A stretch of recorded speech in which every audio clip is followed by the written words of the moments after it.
Salut les humains, c'est TSR et aujourd'hui je vous présente un livre.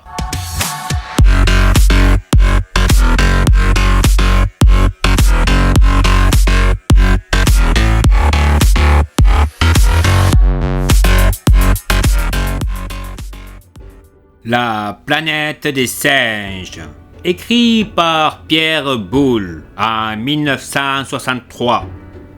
Je n'ai pas trouvé d'éditeur, du moins le premier éditeur.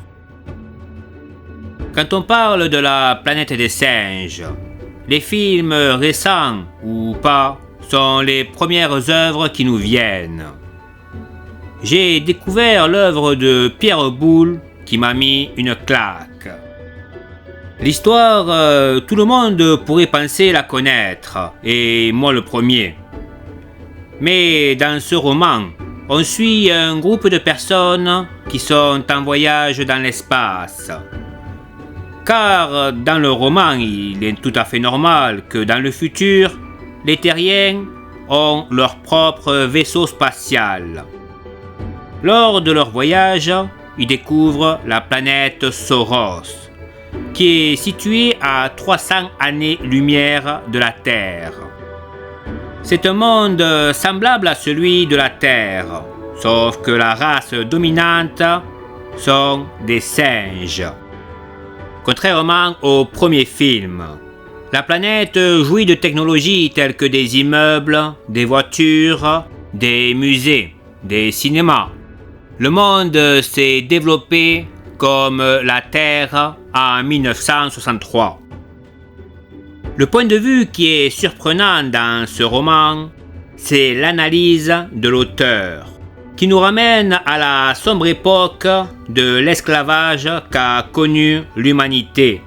Sauf que dans sa vision, elle est différente, car les humains qui vivent sur la planète Soros n'ont pas la capacité de parler. Ils ont la même place que les singes sur la Terre. Le personnage principal doit apprendre la langue de la population de Soros pour pouvoir parler avec eux. Un couple de scientifiques est étonné par la rapidité d'apprentissage de l'homme.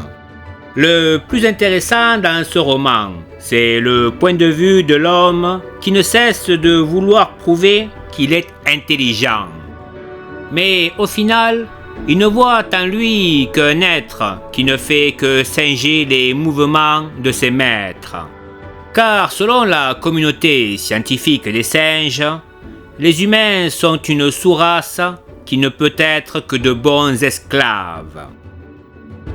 Pour savoir comment se finit l'histoire du roman, je vous invite à lire le roman de Pierre Boulle.